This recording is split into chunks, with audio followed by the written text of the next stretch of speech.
Baik, kita mulai ya ke kuliah pada pagi hari ini terkait dengan materi kontrasepsi. Suara saya terdengar jelas atau gimana, Dek? Jelas, dokter. Terdengar jelas, dokter. Baik. Eh, kita mulai kita awali dengan membaca surat Jadi, Al-Fatihah. Bismillah.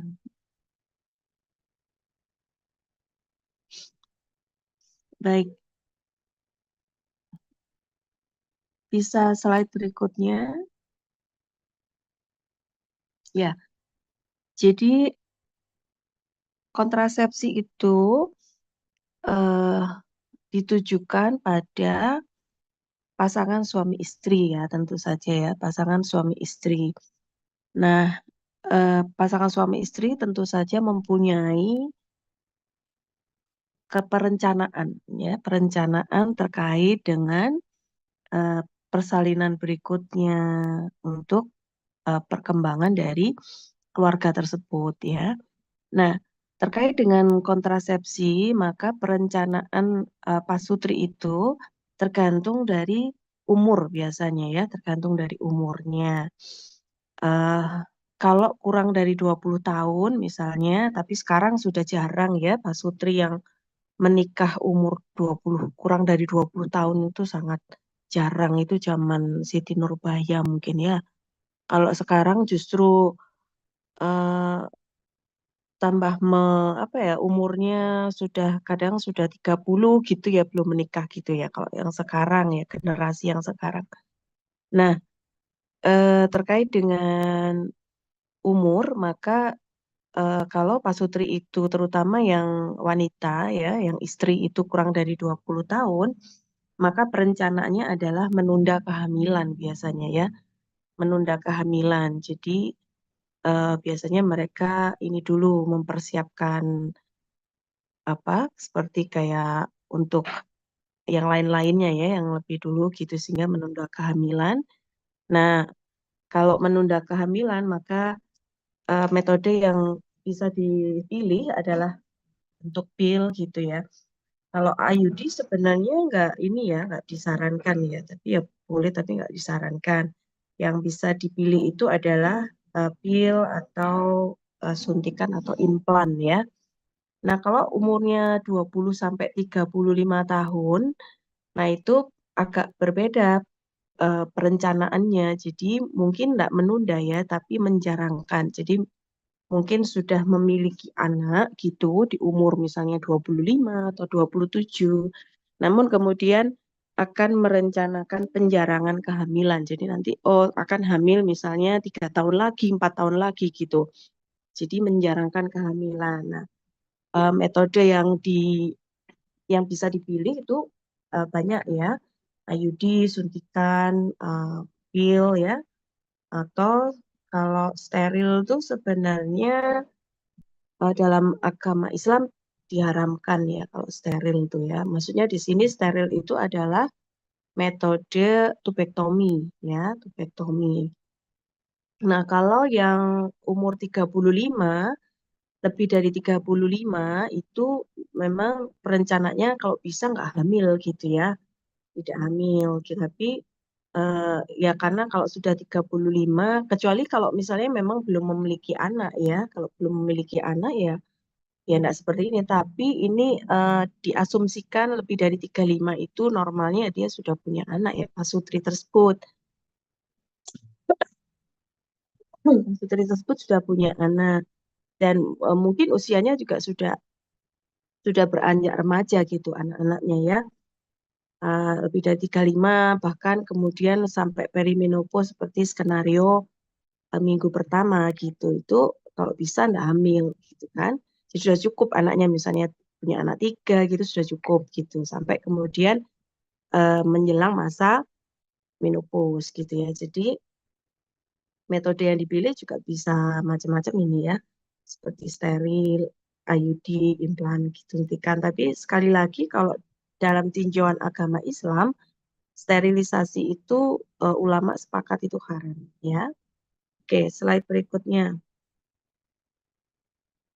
Nah, eh, metode kontrasepsi itu sebenarnya konsep dasarnya adalah untuk mencegah sperma memfertilisasi ovum atau untuk mencegah kalau sudah terjadi fertilisasi maka mencegah terjadinya implantasi ovum yang terfertilisasi di uterus begitu ya. Nah, kalau kalian lihat kan ya di siklus menstruasi ya sudah yang kalian presentasikan di pleno. Jadi itu kan ada fase folikular ya, ada fase folikular, ada fase ovulasi, ada fase luteal ya kan. Nah, kalau pada fase folikular itu kan seperti diketahui itu ada kurang lebih seorang wanita itu punya kira-kira ya itu 1.000 folikel primordial yang nanti akan berproses menjadi maturasi menjadi folikel primer. Nah, pada saat perkembangan folikel primordial tersebut, maka lapisan sel granulosa itu akan mengelilingi oosit ya, sehingga kemudian terjadi eh,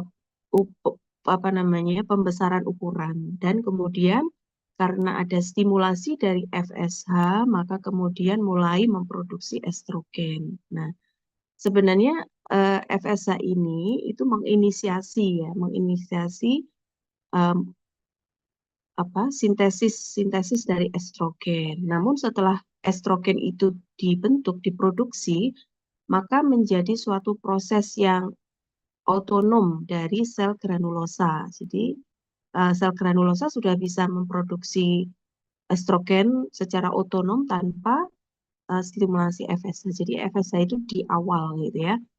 Nah, produksi estrogen dan perkembangan folikel ini kan akhirnya terjadi secara tidak tergantung pada FSH kalau sudah prosesnya otonom ya. Nah, kemudian nanti akan berkembang juga yang namanya zona pelosida gitu ya. Nah, zona pelosida terus kemudian nanti ada juga folikel-folikel yang berkembang yang nanti berisi cairan yang mengisi ya kavitas yang mengelilingi oosit yang dinamakan antrum gitu kan.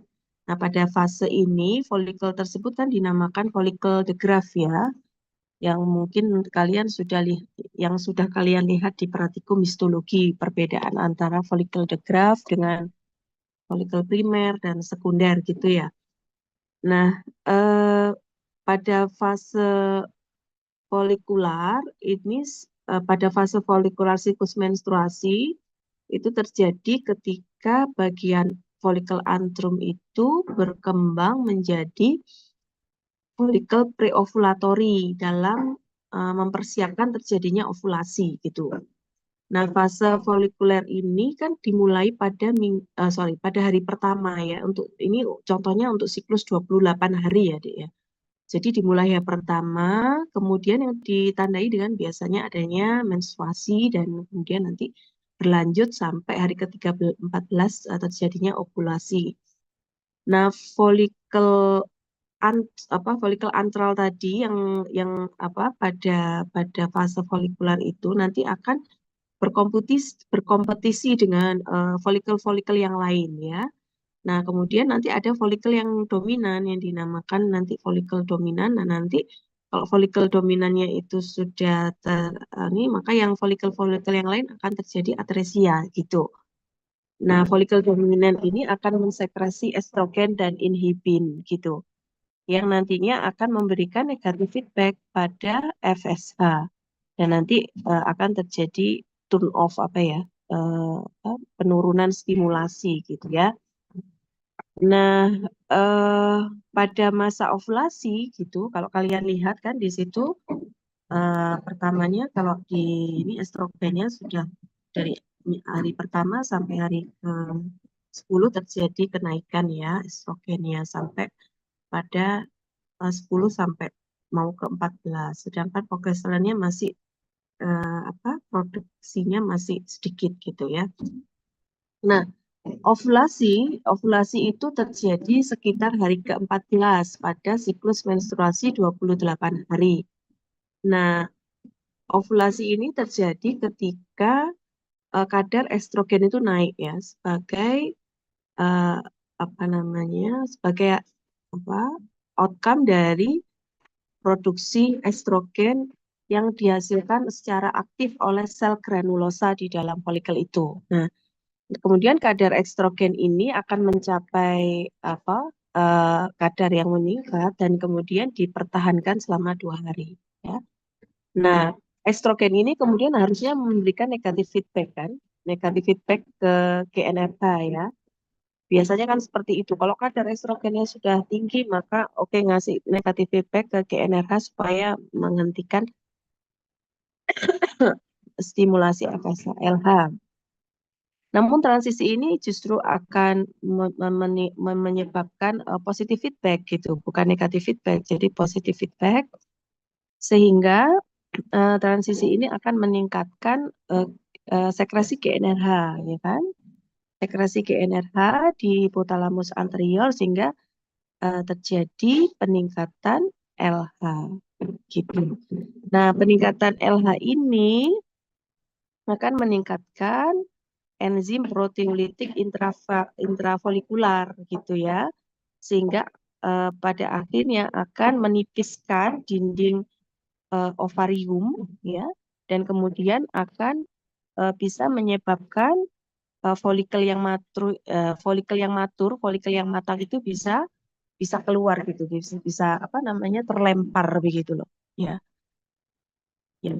Jadi itu ya. Jadi seperti pada jawaban kalian di LO keberapa yang kemarin pleno ini, kenapa kok pada ovulasi terjadi peningkatan LH, LH surge ya karena terjadi transisi itu tadi karena kadar estrogen yang tinggi, kemudian terjadi transisi di mana seharusnya memberikan feedback negatif tapi memberikan feedback positif di hipotalamus ya. Nah, kemudian kenapa kok bisa keluar tuh apa namanya follicle the graft-nya ya, follicle matang ya karena pada saat LH surge ini meningkatkan enzim proteolitik di intrafolikulernya sehingga menyebabkan dinding pada ovariumnya menipis sehingga bisa menyebabkan folikel yang matur itu kemudian eh, terlempar ya kemudian oleh apa infundibulum oleh fimbre diarahkan ke apa ke tuba falopii gitu ya. Setelahnya maka LH surge ini juga menyebabkan luteinisasi pada sel TK dan granulosa sehingga membentuk suatu korpus luteum yang nanti akan berperan dalam sintesis dari progesteron gitu ya. Nah, pada fase luteal ini nanti kan hari ke-14 sampai hari ke-28 ya. Siklus menstruasi itu dimulai dengan pembentukan korpus luteum dan kalau misalnya ini ya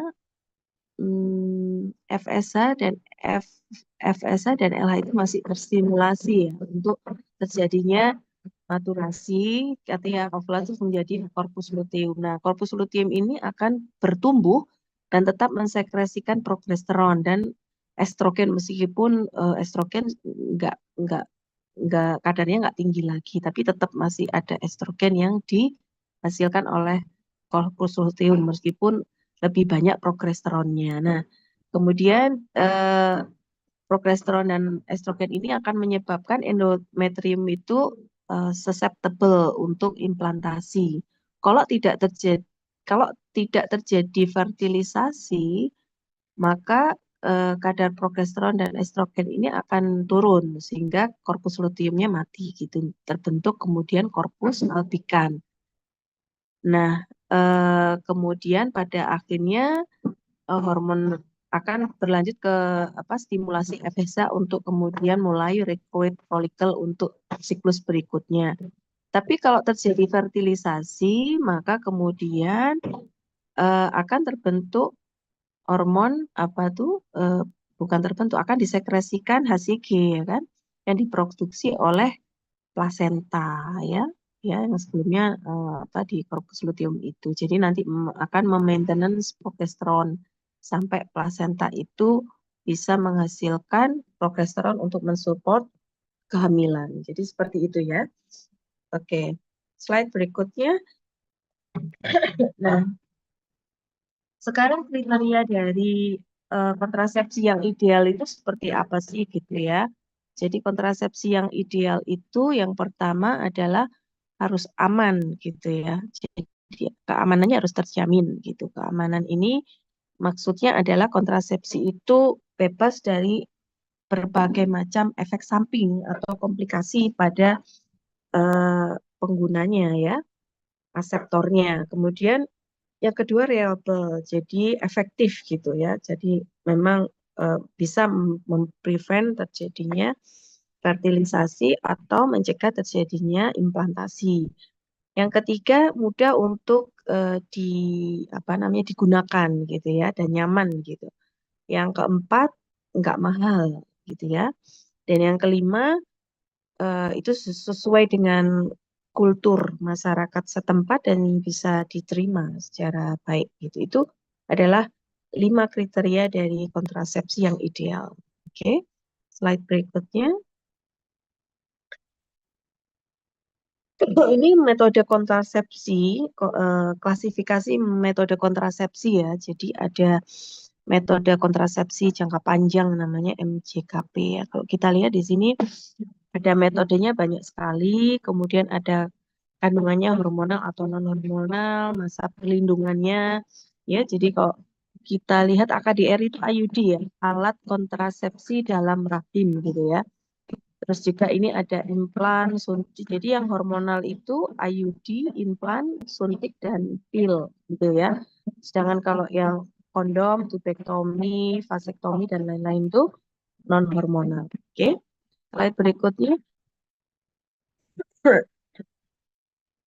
Ini ada waktu pelayanan kontrasepsi, jadi ada masa interval. Jadi masa interval itu adalah pelayanan kontrasepsi yang dilakukan selain pada masa persalinan dan pasca aborsi.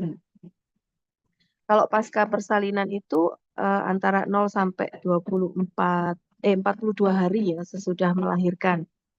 Nah, sedangkan pasca aborsi itu 0 sampai 14 hari sesudah aborsi. Nah, juga ada pelayanan kontrasepsi darurat ya, emergensi gitu. 3 hari sampai 5 hari setelah koitus ya, yang tidak, jadi misalnya lupa gitu, nggak pakai alat pengaman gitu ya. Nah itu ada juga kontrasepsi emergensi namanya. Oke, slide. Nah kita masuk ke metode kontrasepsi yang apa ya, yang apa ini, apa istilahnya ya, yang konvensional bukan, yang apa ya, alami. Nah, ya, kontrasepsi yang alami. Yang pertama adalah cervical mucus ya. Jadi melihat melihat lendir dari serviks gitu. Jadi cervical mucus ini memprediksi periode kesuburan melalui pengamatan harian ya, dengan melihat perubahan pada kuantitas dan konsistensi dari lendir serviks selama siklus menstruasi gitu. Jadi pada saat setelah menstruasi itu tidak ada lendir yang terlihat ya, dan vagina biasanya kering gitu ya, terus tebel ya ini. Nah, pada saat ovulasi itu kan kadar estrogen di dalam darah itu meningkat secara maksimum sehingga eh, lendir serviks itu juga meningkat secara jumlah ya, dan berubah dari yang tadinya tebel gitu ya lendirnya itu menjadi apa eh, thin ya, terus clear, jadi kayak ya kayak apa tuh namanya slippery, jadi lendirnya lebih jernih, lebih banyak gitu ya. Nah, keadaan ini yang menyebabkan sperma itu bisa apa, bisa mencapai uterus ya untuk terjadinya fertilisasi. Nah, kalau sudah terjadi ovulasi, maka hormon progesteron itu akan menghambat produksi dari lendir serviks sehingga lendir serviksnya kembali tebal dari yang tadi slipper menjadi cloudy gitu ya.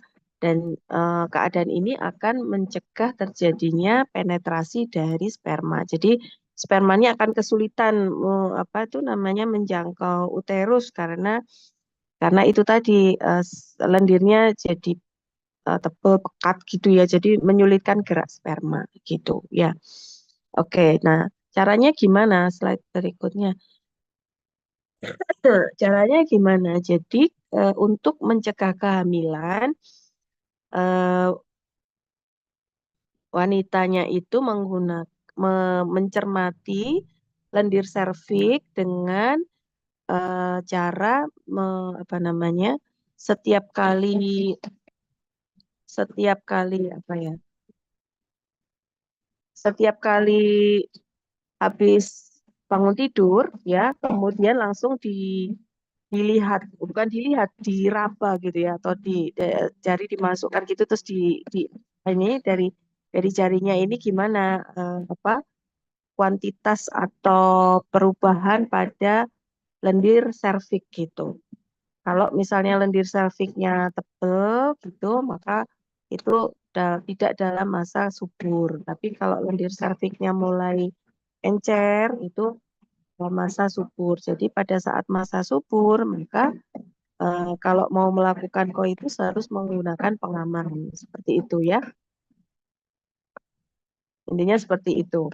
Jadi tiap hari harus ini kan harus dicermati gitu ya. Itu kalau pakai metode lendir serviks. Yang kedua, metode alami kontrasepsi adalah dengan menggunakan metode kalender. Slide berikutnya deh.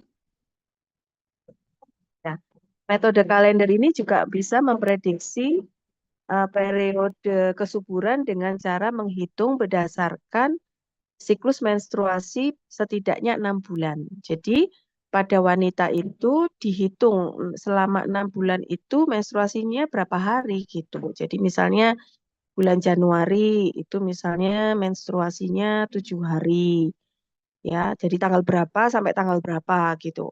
Nanti bulan kedua dari tanggal berapa sampai tanggal berapa sampai 6 bulan. Nanti akan diketahui siklus yang paling panjang itu berapa, siklus yang paling pendek berapa gitu. Kalau yang siklus menstruasinya teratur itu pasti 28 hari gitu loh.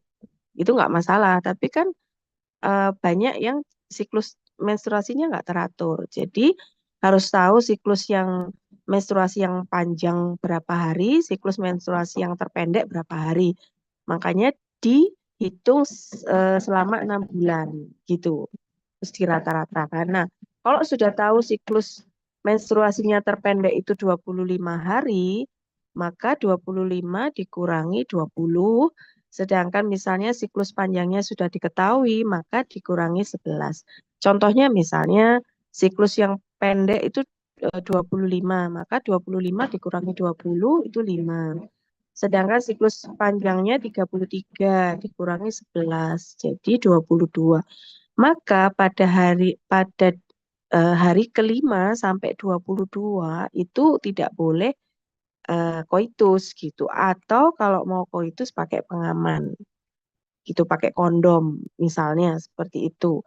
Karena ini siklusnya nggak teratur. Kalau siklusnya teratur 28 hari, ya dia nggak boleh koitus itu hari ke-12 sampai 16 aja udah gampang. Karena hari ke-14 pasti terjadi ovulasi. Jadi H-2, H+2 itu nggak boleh gitu ya.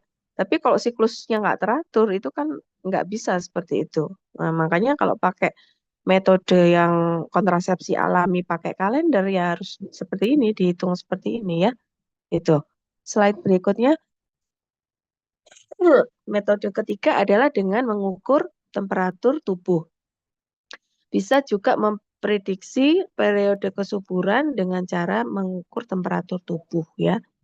Jadi setiap hari seorang wanita itu begitu bangun tidur itu langsung diperiksa suhunya. Pakai termometer yang sama, diletakkan di area yang sama gitu ya. Nah, kemudian nanti dicatat gitu berapa temperaturnya ya. Nah, kalau pada saat ovulasi itu terjadi agak turun ini temperaturnya. Jadi misalnya biasanya 36 gitu ya, seperti pada tabel itu terjadi penurunan ya, penurunan berarti itu masa ovulasi gitu. Nanti kalau sudah selesai ovulasi karena peningkatan hormon progesteron, maka suhu tubuhnya itu juga meningkat gitu ya. Seperti itu. Ya, jadi ini juga bisa digunakan, tapi ribet sih ya. Ya, seperti itu. Oke, slide berikutnya. Dikatakan kalau eh, suhu tubuhnya ini meningkat secara menetap selama 3 hari, maka dipastikan ovulasinya itu sudah selesai. Jadi sudah aman, periode kesuburannya sudah terlewati sehingga bisa koitus dengan aman gitu ya. Oke, slide berikutnya. Metode kontrasepsi alami yang berikutnya itu gabungan dari eh, suhu tubuh dan juga dari lendir serviks gitu ya. Jadi ini kalau mau ribet nggak apa-apa gitu ya, dia pengen penelitian sekalian. Jadi apa, setelah setiap kali bangun tidur memeriksa lendir serviks dan juga mengukur suhu tubuhnya gitu ya. Kalau lendir serviksnya tadi kan kalau pada masa ovulasi lendirnya jadi encer gitu ya.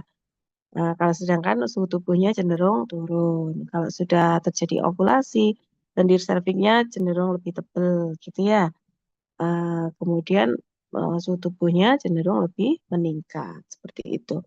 Oke, lanjut ke berikutnya metode masih kontrasepsi alami yaitu laktasi atau ASI ya. Jadi eh, menyusui itu juga bisa menjadi salah satu metode kontrasepsi alami ya, tapi harus ada 3 kriteria. Yang pertama, bayinya masih dalam usia 1 sampai 6 bulan ya. Kemudian ibunya harus menyusui eksklusif 6 bulan ya. Jadi nggak bisa kalau cuma misalnya menyusuinya cuma 1 bulan terus berhenti terus nggak bisa, maksudnya eh, laktasi ini nggak bisa dijadikan metode kontrasepsi gitu loh. Jadi harus eh, apa namanya ASI eksklusif. Jadi 6 bulan tuh harus menyusui full gitu ya. Dan juga ibunya sudah apa masih amenore ya. Jadi tidak belum mendapatkan menstruasi gitu. Bagaimana mekanismenya kok laktasi ini bisa menjadi kontrasepsi alami? Jadi dengan isapan dari bayi di areola maminya ibu itu akan menurunkan sekresi GnRH oleh hipotalamus sehingga akan mensupresi bagian hipofisis anterior untuk sekresi LH ya, sehingga tidak terjadi peningkatan LH. Kalau LH-nya nggak ada LH surge, maka ovulasi kan nggak terjadi gitu ya.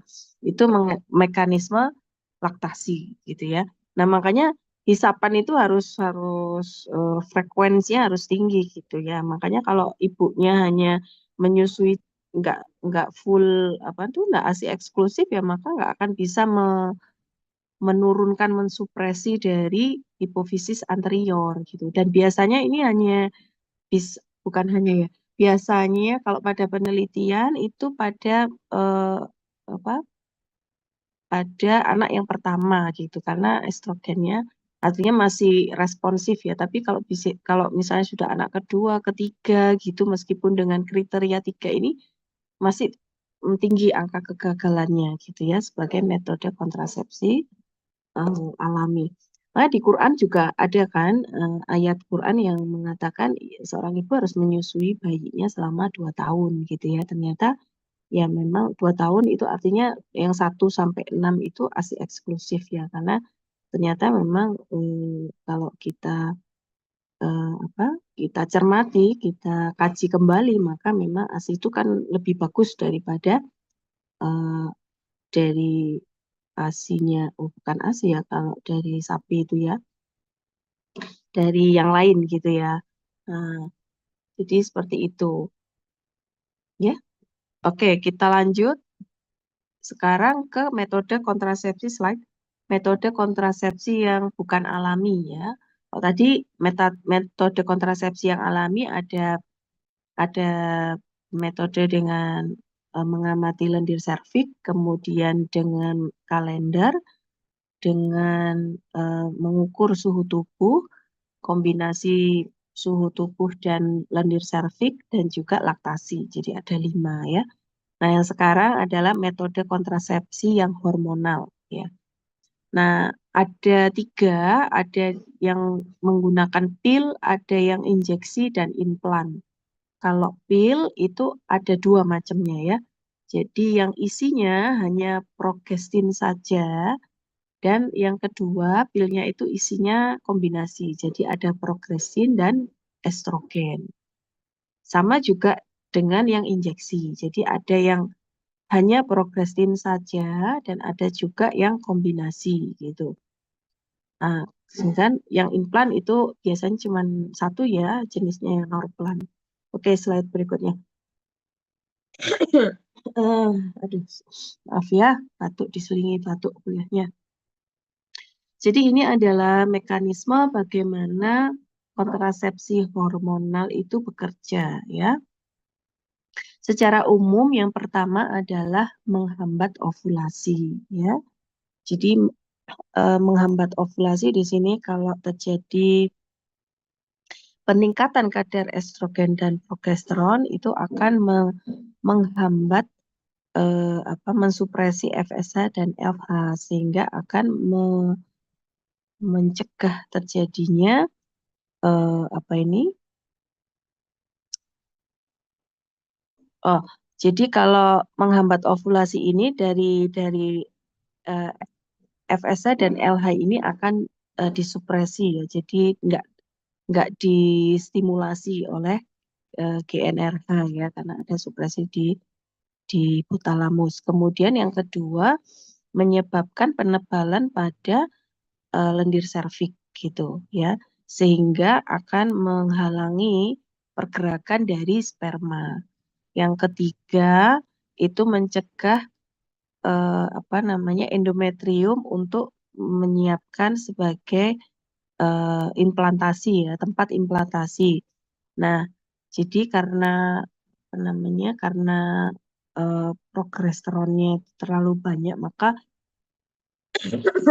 nggak kompatibel, tidak kompatibel untuk terjadinya implantasi gitu ya.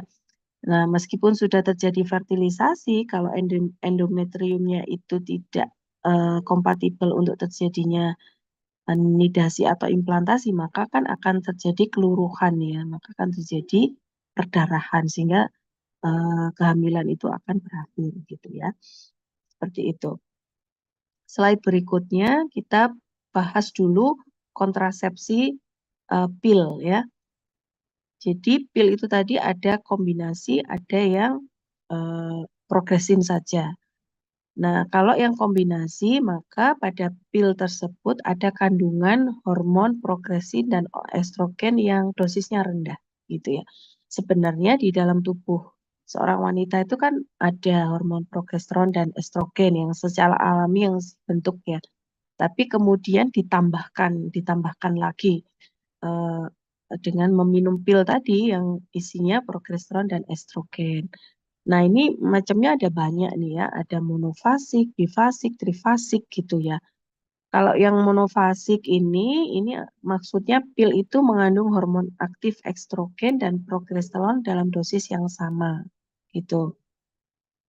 Jadi biasanya ada 21 pil yang mengandung estradiol ya, dan eh, levonorgestrel dan 7 pil tanpa hormon gitu ya. Ini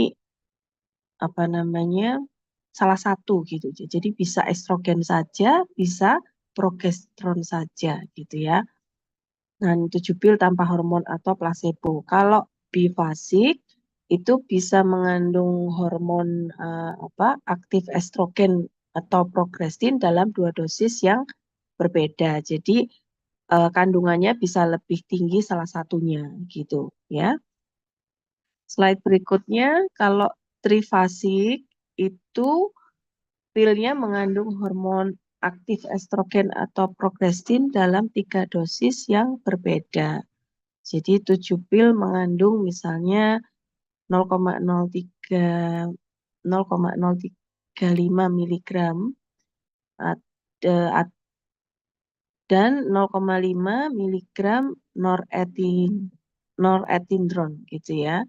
Jadi ini pilihan-pilihan aja sih sebenarnya, monofasik, bifasik, trifasik gitu ya. Nah, kalau kuadrifasik itu 4 dosis yang berbeda gitu ya. Seperti itu. Slide berikutnya.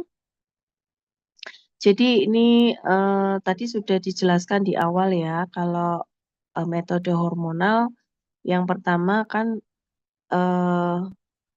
mencegah terjadinya kehamilan, yaitu yang pertama tadi progesterin itu atau progesteronnya, dia akan menyebabkan penebalan pada lendir serviks sehingga mencegah sperma eh, bertemu dengan ovum. Kemudian juga progesterin ini menyebabkan endometriumnya ini nggak cukup tebal, ya nggak cukup tebal untuk bisa digunakan sebagai tempat implantasi, sehingga ketika dinding endometriumnya itu tidak cukup tebal, maka implantasi itu pasti akan gagal gitu. Nah, kemudian juga estrogen dan progesteron juga ini menyebabkan eh, apa namanya eh, ovumnya itu rilisnya terjadi tidak terjadi ovulasi ya. Jadi seperti itu. Slide berikutnya. Nah, kalau menggunakan pil maka kesuburannya itu akan muncul atau akan ya kesuburannya akan balik ya ketika pil itu dihentikan gitu ya. Jadi kalau misalnya pil itu kan diminum setiap hari, tidak boleh lupa. Setiap hari dalam jam yang sama. Jadi memang pada wanita yang aseptor yang ingin menggunakan pil sebagai metode kontrasepsi, maka syaratnya tidak boleh lupa. Karena harus minum pil setiap hari pada jam yang sama. Gitu. Kalau misalnya dia pelupa, maka pasti terjadi kegagalan. Karena coveringnya cuma 24 jam. Jadi kalau dia lupa, ya, terus kemudian koitus, ya bisa jadi terjadi kehamilan. Gitu ya.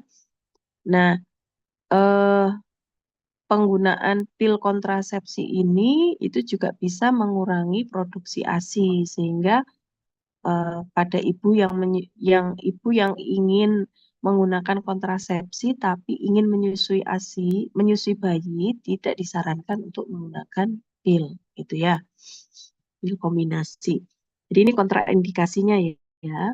Jadi pada ibu sui ya, pada ibu sui. Jadi kalau pengen menyusui maka tidak disarankan untuk menggunakan pil.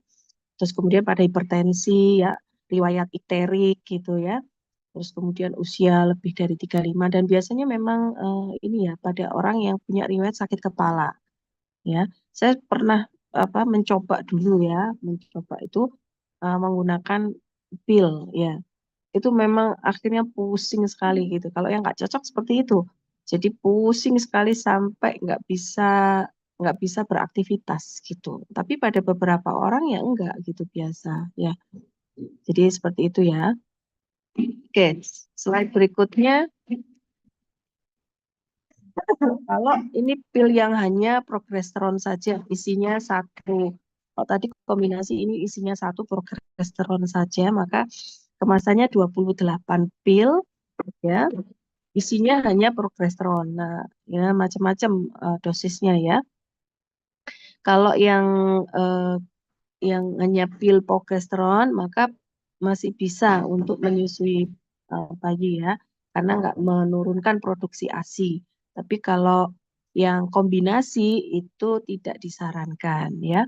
Jadi kalau yang progesteron pil itu boleh digunakan pada ibu yang ingin menyusui bayinya. Ya. Slide berikutnya, ini kontraindikasinya untuk yang pil progesteron ya. Jadi ada riwayat CA payudara, kemudian riwayat sirosis hepar atau penyakit autoimun ya. Oke, dan penggunaan obat-obat tertentu. Slide. Ini penggunaannya ya. Jadi kalau kalian apa namanya lihat di eh, apa pil itu ya, itu biasanya isinya 28 ini, 28 ya. Ini contoh yang progesteron. Jadi di situ itu ada urutan-urutannya ya, Dik ya. Jadi ini ada Minggu, Senin, Selasa sampai Sabtu. Terus yang pertama itu minggu pertama, kedua, ketiga, keempat gitu ya. Nah, nanti ada ininya, ada alurnya gitu ya. Jadi mulai di misalnya di hari Minggu misalnya begitu. Nah, ini harus terus gitu ya diminum. Hari Minggu misalnya jam 7 pagi ya. Berarti tiap hari jam 7 pagi itu harus minum gitu tuh sampai sampai sesuai petunjuknya gitu ya, sesuai petunjuknya. Nah, kalau sesuai petunjuk, maka eh, efektivitas dari kontrasepsi pilnya itu memang nyata gitu ya. Nah, guys, slide berikutnya coba. Nah, kalau misalnya pada eh, aktif pil itu tadi yang minggu pertama, kedua, dan ketiga. Tadi kan ada 4 minggu ya, Dek ya. 4 minggu alur apa ininya, row-nya. Nah, itu minggu pertama, dua, dan tiga itu namanya minggu aktif gitu ya. Nah, kalau misalnya pada minggu pertama itu lupa gitu, lupa ya. Jadi misalnya hari Minggu minum gitu ya, di minggu pertama nih. Terus hari Seninnya lupa gitu. Maka kemudian pada yang hari Selasa ya, itu eh, minum gitu ya, minum langsung dua. Karena kan hari Seninnya lupa ya, hari Minggu minum biasa satu ya, terus hari Seninnya atau gini, Minggu minum, Senin minum, Selasa lupa gitu. Nah, maka pada hari Rabu itu minum 2 pil. Nah, nanti Kamis, Jumat, Sabtu dan seterusnya satu satu satu satu gitu. Itu kalau ada minggu yang pertama. Kalau misalnya lupa 2 kali, ya lupa 2 kali pada yang minggu pertama atau minggu kedua gitu ya. Jadi misalnya pada minggu pertama hari Minggu minum, hari Senin minum, terus hari Selasa, Rabu lupa. Maka kemudian pada hari Rabunya minum 2 kali, hari Kamisnya minum 2 kali gitu. Nah, terus Jumat, Sabtu seperti biasa minum satu kali sampai kemudian selesai di minggu keempat. Minggu keempat itu placebo kan. Jadi isinya bukan lagi progesteron, tapi 7 pil 1, 2, 3, 4, 5. Ya, 7 pil itu cuma placebo, isinya Fe. Ya, jadi yang isinya progesteron atau yang kombinasi biasanya gitu itu hari minggu pertama 2, 3 aja di row 1, 2, 3. Yang 21 itu biasanya warnanya beda ya, warnanya putih. Itu isinya memang ada estrogen progesteron kalau kombinasi, kalau nggak kombinasi progesteron aja. Sedangkan yang di row keempat itu biasanya warnanya beda, agak merah bata gitu. Itu menandakan itu placebo gitu ya, Fe isinya ya. Nah, kalau misalnya kita lupa, lupa di minggu ketiga, ya, minggu ketiga lupa 2 hari. Ya, tadi minggu pertama, kedua, kalau lupa, maka minum 2 pil pada hari kita ingat dan 2 pil selanjutnya ya. Jadi contohnya tadi misalnya Minggu minum, Senin minum, Selasa lupa, Rabu lupa, ya kan? Maka pada Kamis minum 2, Jumat minum 2, Sabtu satu, terus minggu berikutnya satu, gitu ya. Kalau yang itu kalau lupanya di minggu pertama sama kedua. Kalau lupanya di minggu ketiga, ya, di minggu ketiga tapi lupa minum 2 hari gitu. Maka ya eh, pada hari pertama ya jadi eh, apa namanya? Kalau minggu ketiga lupa 2 hari, berarti harus buka lagi gitu ya. Jadi sudah nggak ini nggak efektif lagi. Jadi harus mulai dari awal. Jadi beli lagi pil itu kontrasepsi dan mulai dari awal lagi gitu. Kalau di minggu ketiga dan lupanya 2 hari, maka itu udah nggak bisa misalnya di minggu ketiga di hari berikutnya 2, hari berikutnya 2 itu nggak efektif lagi gitu loh. Jadi harus eh, mulai lagi dari hari pertama. Artinya ya dibuang ini apanya ini pilnya ini udah nggak efektif. Jadi buka lagi hari pertama minum lagi gitu sesuai petunjuk di minggu pertamanya. Ya, paham ya? Mudah-mudahan paham ya. Oke, slide berikutnya. Ya. Nah, ini yang slide yang di tabel aja deh, tabel 5.1 ya. Ini tadi ya ikut caranya ya sudah apa namanya? Sama seperti yang saya jelaskan. Oke. Nah, lanjut kontrasepsi progrestin yang injeksi. Ini kalian jam kedua ada kuliah kah? Jam kedua ada kuliah? Ada dokter. Oke, nanti saya diingatkan ya, kurang berapa menit ya. Oke, Iya, kontrasepsi dokter. yang injeksi itu ada 2 macam juga, ada kombinasi dan ada yang progrestin saja. Nah, kalau yang progrestin biasanya isinya depometroxyprogesterone asetat atau DMPA, ya. Jadi biasanya itu disuntik setiap 3 bulan sekali intramuskular, ya. Nah, sama mekanisme kerjanya seperti pada pil, ya. Nah, kalau yang progrestin saja itu bisa digunakan pada ibu yang ingin menyusui bayinya. Jadi nggak menurunkan produksi ASI ya. Nah, untuk injeksi itu kesuburannya akan kembali lagi setelah 7 sampai 10 bulan gitu ya. Ini yang injeksi progesteron ya. Nah, ini kontraindikasinya. Slide berikutnya. Kontraindikasinya kalau ada apa hipertensi, riwayat jantung, stroke ya. Terus kemudian juga apa riwayat CA payudara, diabetes gitu itu tidak disarankan untuk menggunakan yang progrestin injeksi. Slide berikutnya untuk yang injeksi kombinasi. Slide berikutnya. Yang kontrasepsi injeksi kombinasi itu isinya progrestin dan estradiol ya. Nah, karena kombinasi maka tidak disarankan pada ibu yang ingin menyusui bayinya karena akan menurunkan produksi ASI. Injeksinya setiap 1 bulan sekali, beda dengan yang progrestin saja yang diinjeksi 3 bulan sekali gitu ya.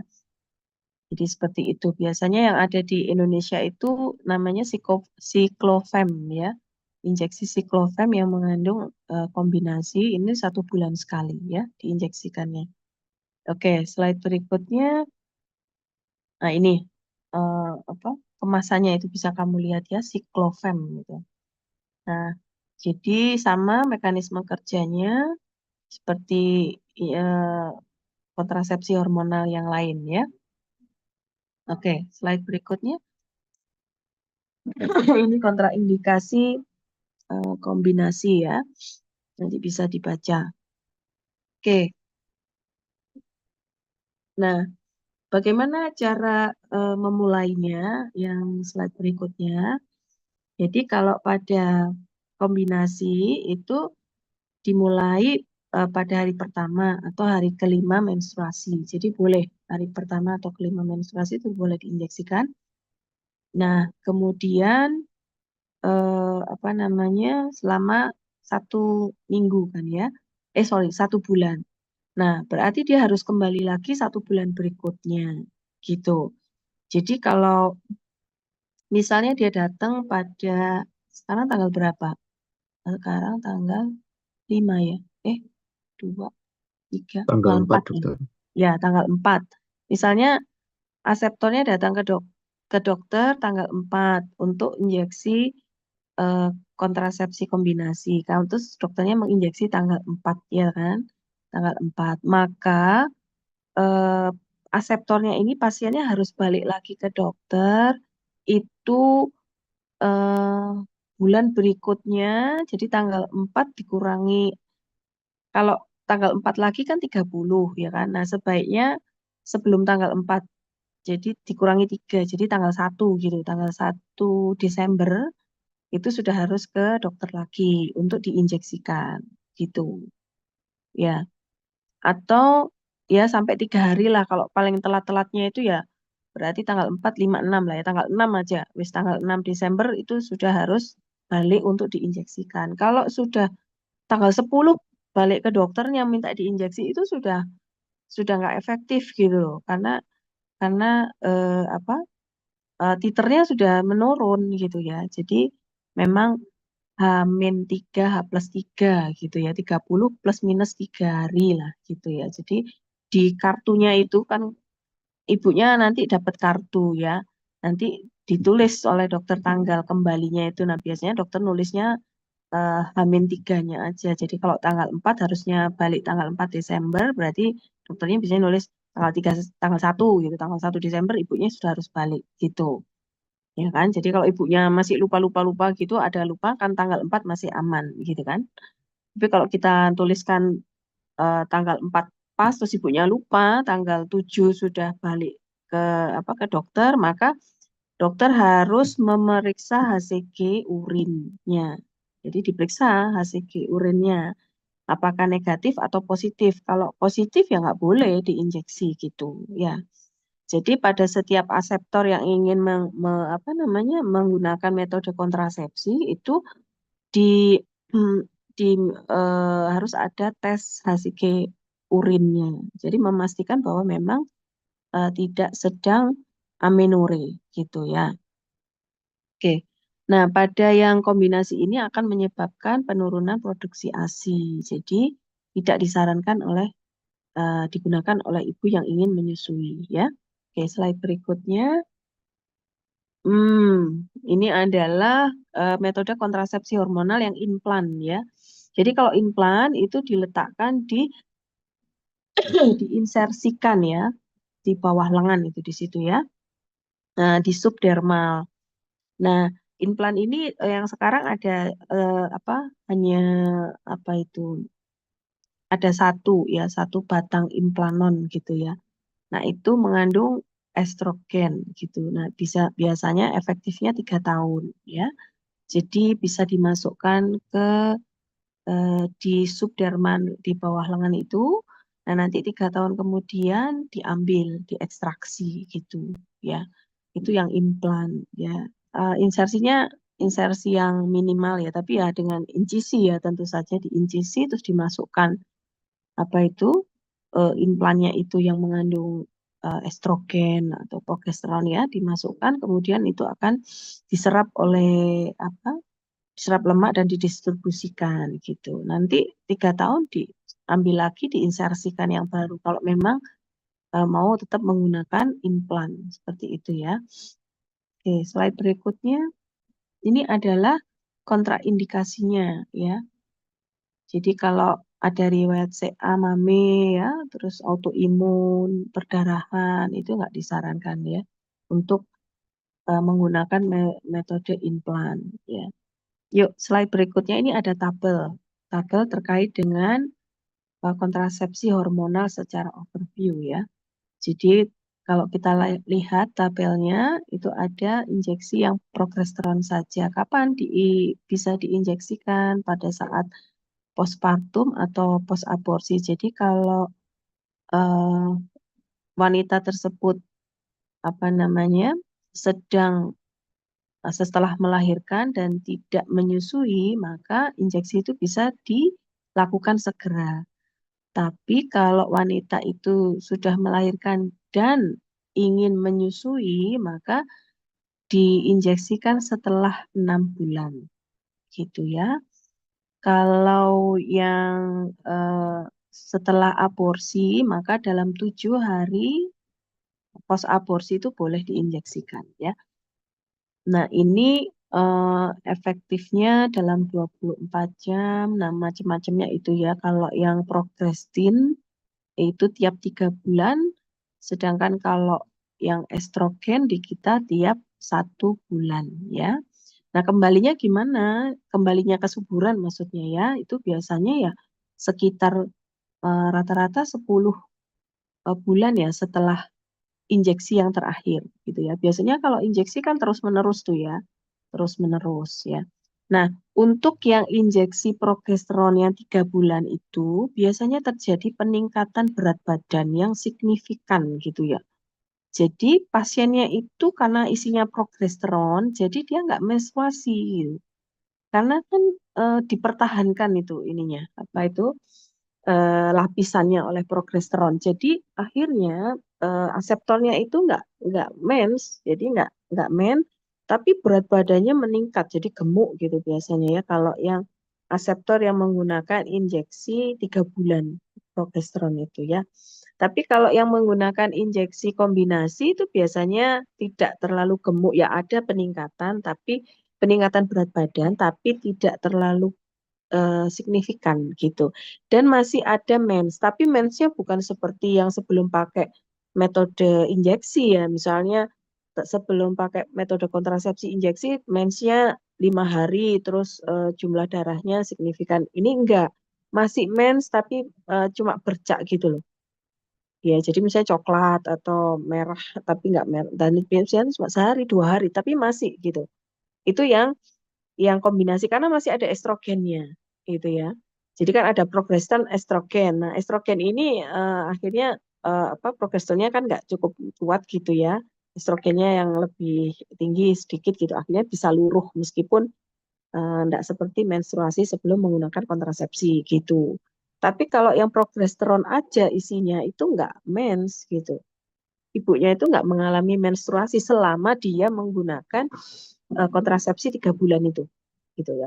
Nanti kalau misalnya sudah dok, saya mau berhenti dulu, apa namanya, saya mau pengen rencana hamil gitu.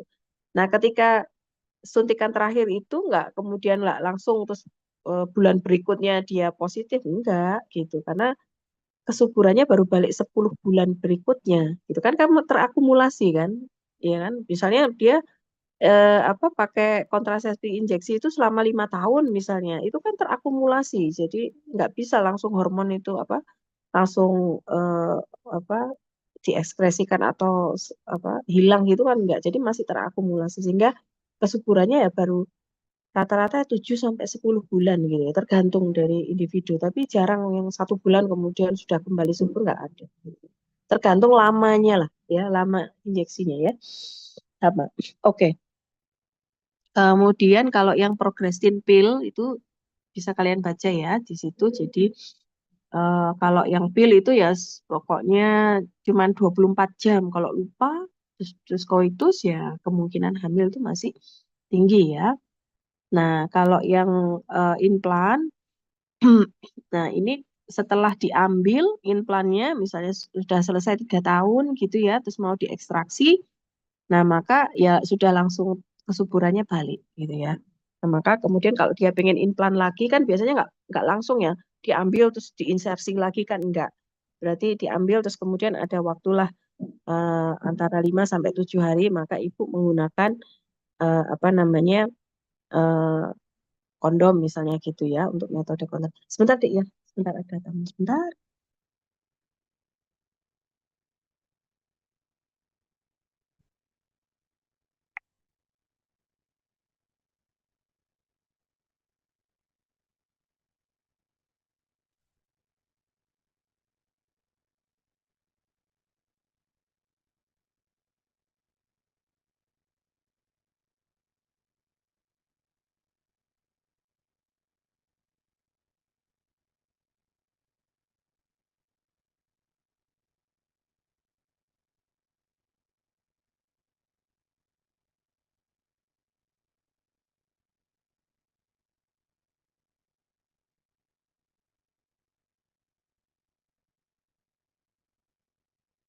Oke, slide berikutnya Dik.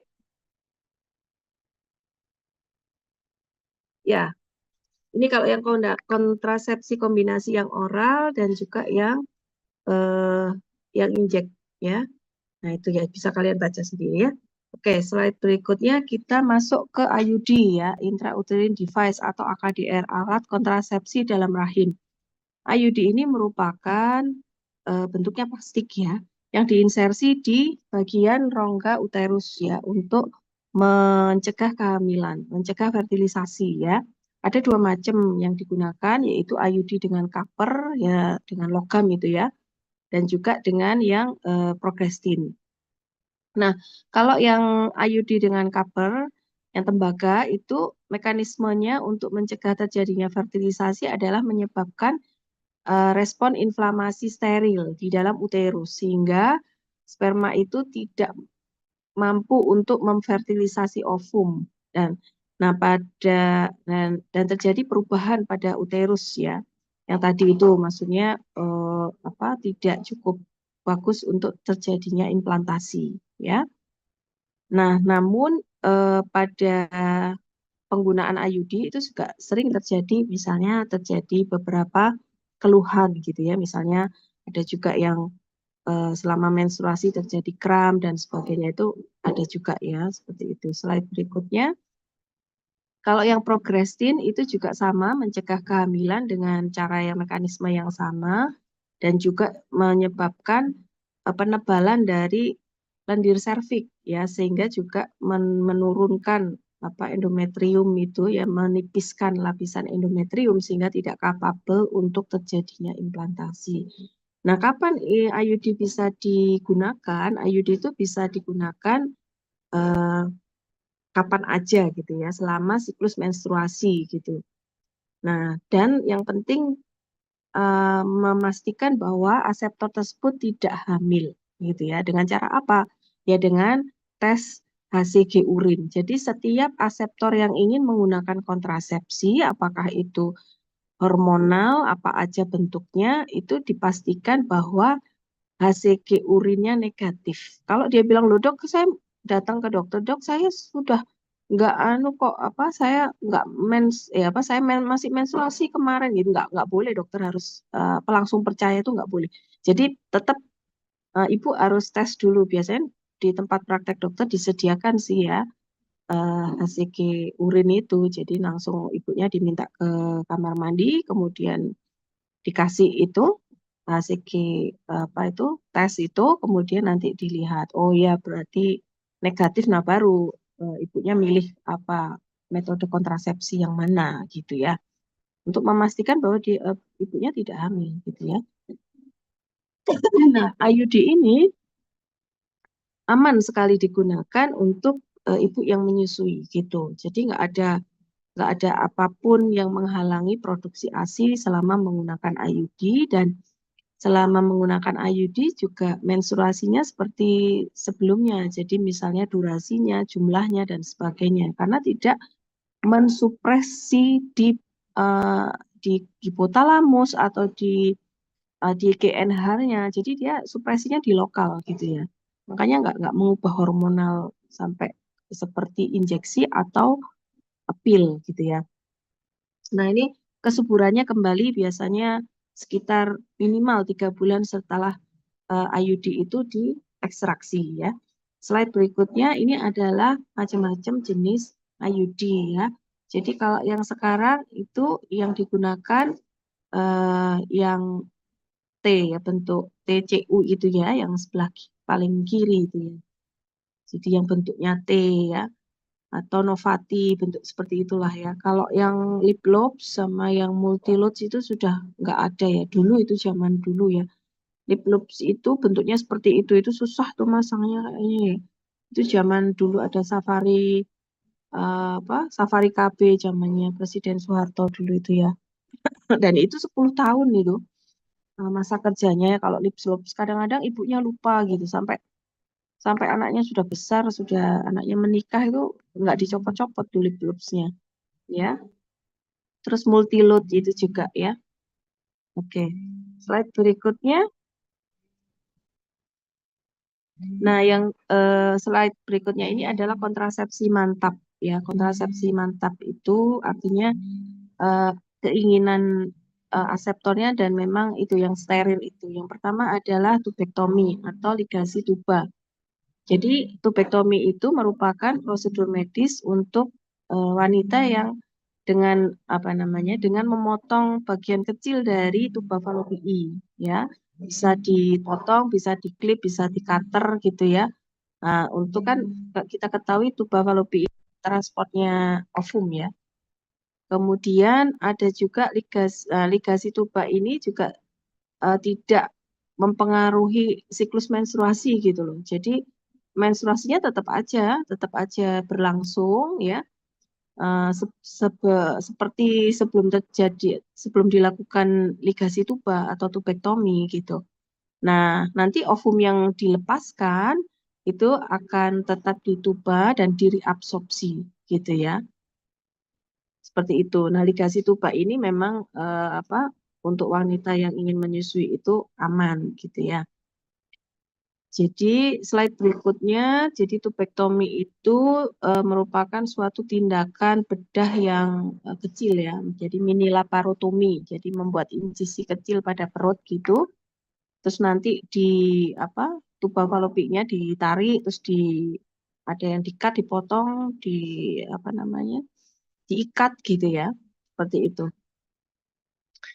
Slide berikutnya, jadi tidak mempengaruhi proses menyusui, tidak bergantung pada faktor koitus, dan tidak memiliki efek samping dalam jangka panjang. Namun syaratnya adalah wanita atau ibu yang sudah berusia lebih dari 35 tahun dan memiliki jumlah anak lebih dari 2. Ya, lebih dari 2, sebentar ya.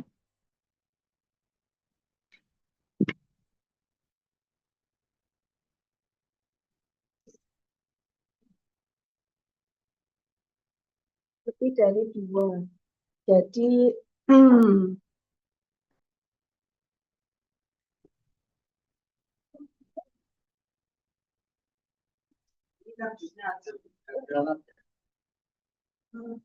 Ayo, masih.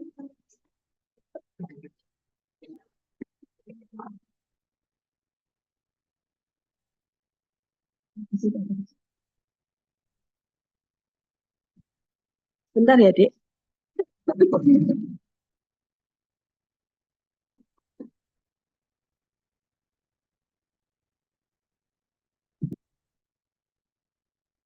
Jadi seperti itu. Jadi harus memiliki jumlah anak lebih dari 2 dengan umur yang sudah lebih dari 15 tahun ya. Terus usianya lebih dari 35. Kemudian apabila hamil itu menimbulkan resiko kesehatan yang serius pada ibunya ya. Slide berikutnya. Nah, ini gambarnya. Jadi kan tuba fallopiannya nanti ada bagian kecil yang diikat, bisa di-cutter, bisa diikat dan dipotong, bisa diklip. Ada yang permanen dan ada yang tidak permanen. Kalau yang tidak permanen itu yang diikat ini ya. Diikat nanti suatu saat ibunya masih pengen hamil dibuka ikatannya. Atau diklip itu. Itu yang tidak permanen. Kalau yang permanen berarti yang di-cutter seperti itu. Maka secara logika kalau sudah di-cutter, di-cut itu ya kan tidak akan terjadi proses pertemuan antara ovum dan sperma gitu ya. Sehingga kehamilan itu bisa dicegah gitu ya. Nah, tapi kenyataannya angka kegagalannya juga ada tubektomi ini ya. Untuk eh, yang permanen loh. Ya, kalau yang tidak permanen kan wajar ya. Ya kan? Tapi kan ini ada juga yang sudah di-cut gitu, di-cutter tapi ya hamil gitu ya. Itu kan kuasanya Allah ya. Seperti itu. Jadi Allah itu ingin menunjukkan gitu kekuasaannya ya. Nah, itu kalau kasusnya sudah seperti itu tapi tetap hamil gitu ya. Slide berikutnya. Nah, itu yang pertama tubektomi. Kalau tubektomi pada wanitanya. Kalau yang pada prianya namanya vasektomi ya kan. Jadi merupakan prosedur medis pada laki-laki di mana pada vas deferennya itu dipotong, ya, di cutter atau diikat gitu ya. Tapi tidak mempengaruhi kemampuan untuk terjadinya ereksi dan ejakulasi, ya. Nah, jadi setelah vasektomi, maka sperma itu tidak ada eh, di dalam semen gitu. Jadi ketika ejakulasi yang diriliskan hanya semen saja gitu ya. Nah, kalau sudah diikat atau dipotong vas deferennya, maka sperma yang dihasilkan tetap tetap aja tapi diabsorpsi gitu ya.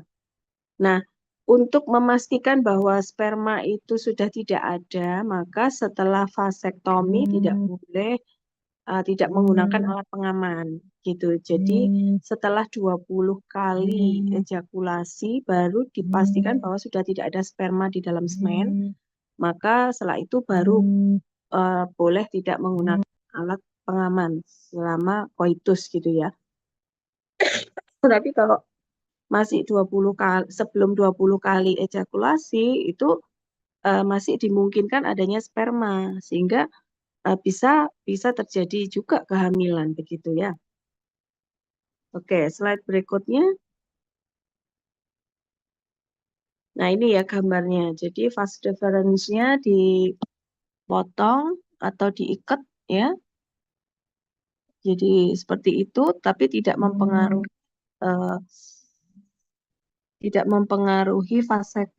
mempengaruhi ereksi ataupun ejakulasi ya. Oke. Terus yang selanjutnya ini mungkin yang terakhir ya. Ini adalah kontrasepsi barier ya. Jadi ada kondom ya. Kalau kondom kan sudah diketahui ya bersama bahwa kondom itu bisa digunakan ketika misalnya untuk ovulasi ya, ovulasi yang misalnya pada ovulasi di hari ke-14 misalnya terjadi ovulasi tapi melakukan koitus maka bisa menggunakan kondom sebagai barier gitu ya. Terus juga ada juga kondom untuk vagina juga ada ya.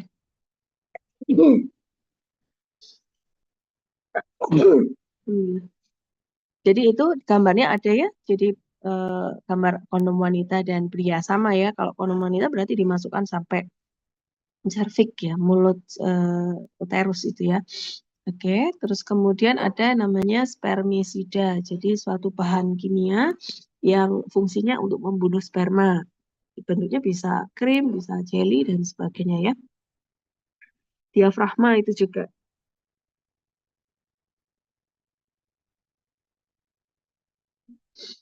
Ya, jadi diafragma itu juga merupakan suatu cup yang lembut gitu ya dari karet gitu yang diinsersikan di vagina wanita sebelum koitus gitu ya sehingga nanti menghalangi sperma ini. Nah, slide berikutnya ini seperti ini ya.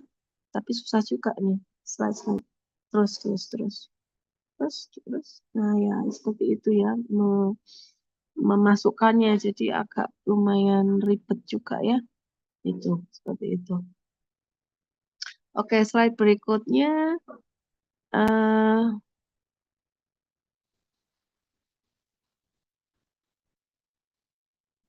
Ini juga ini mini pill ya. Mini pill itu kalau misalnya yaitu tadi emergensi tadi ya. Jadi lupa gitu ya. Terus koitus maka bisa menggunakan mini pill. Ya, tapi juga angka kegagalannya sih sebenarnya agak tinggi juga ya.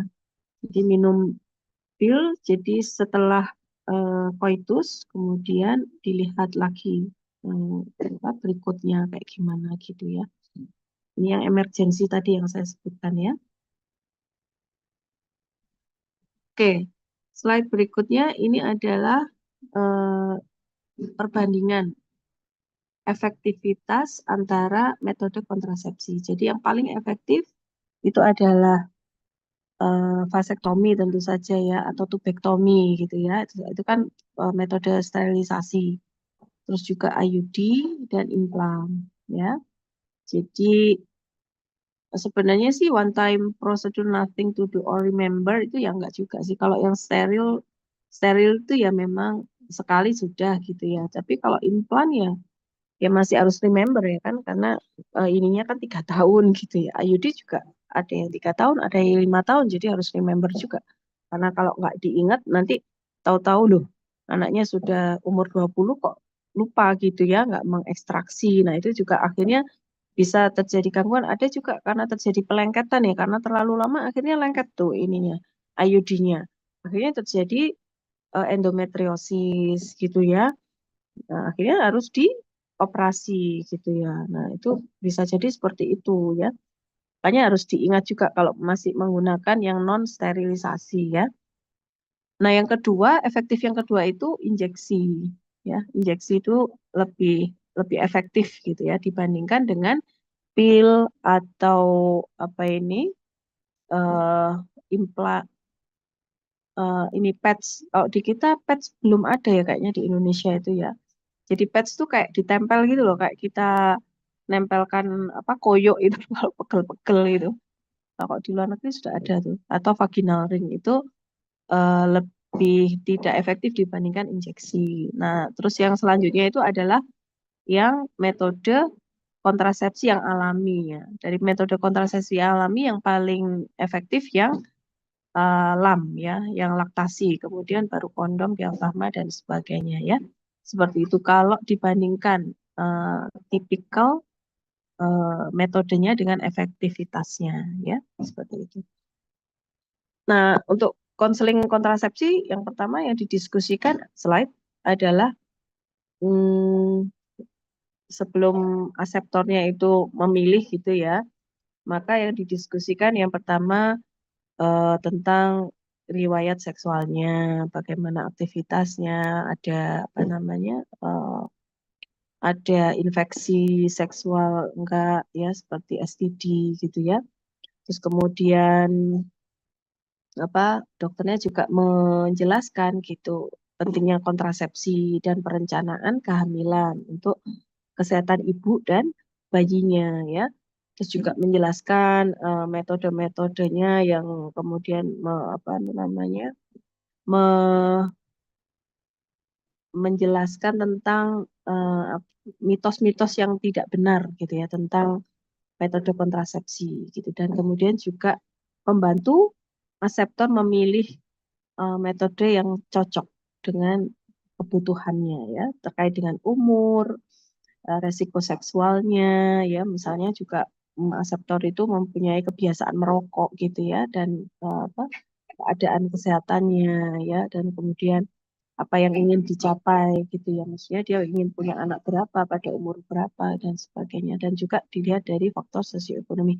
Kalau yang paling murah itu kan sebenarnya pil-pil itu juga sekarang macam-macam ya, ada pil yang kalau apa itu mikroginon itu yang paling murah ya, tapi sekarang ada pil yang kayak di apa ya Diana apa apa gitu, itu bisa menghaluskan kulit juga gitu ya, karena estrogennya banyak ya, tapi harganya mahal berlipat-lipat gitu, satu pil mungkin 100.000 apa berapa ratus ribu gitu. Nah itu jadi tergantung juga ini faktor sosioekonominya ya. Terus kemudian didiskusikan ke efek sampingnya gitu ya. Terus bagaimana kalau misalnya terjadi kegagalan itu harus seperti apa gitu ya. Yang kedua kontrasepsi yang emergency tadi ya. Jadi kalau misalnya lu kok apa namanya terjadi kegagalan ya harus konsultasi lagi bagaimana untuk solusinya ya. Misalnya memakai IUD ternyata terus hamil gitu ya. Kan memakai IUD tapi terus nggak men. Nah, kalau IUD kan kalau memakai IUD kan menstruasi, tetap menstruasi lah. Terus ini loh kok nggak men ya? Terus ibunya bingung gitu. Akhirnya terus konsul ke dokter, terus dites HCG-nya positif. Berarti kan hamil ya. Nah, bagaimana IUD-nya? Apakah dilepas apa dibiarin? Kan seperti itu. Karena kalau ibunya nggak paham kan nanti melakukan hal-hal yang tidak baik ya. Jadi kalau pada aseptor yang menggunakan IUD dan ternyata ternyata terjadi kegagalan IUD ya dibiarkan aja IUD-nya gitu.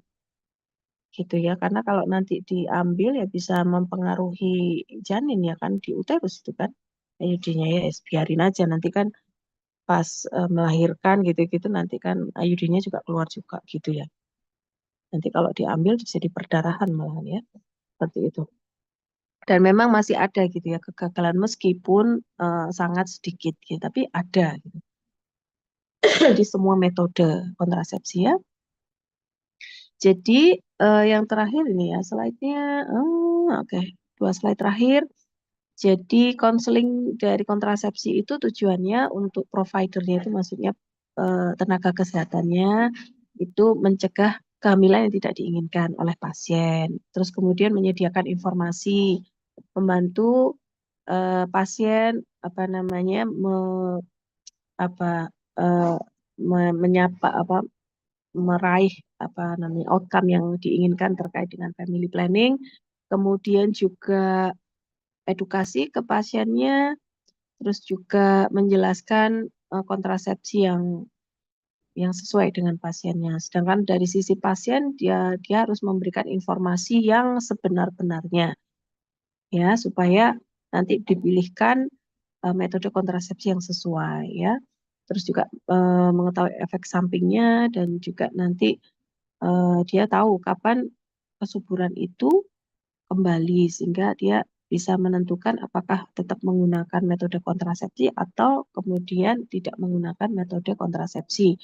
Nah, untuk pemeriksaan yang dilakukan pada konseling kontrasepsi hormonal terutama itu harus yang pertama juga mengukur ini ya apa TTV ya tanda-tanda vital utamanya pada tekanan darah ya.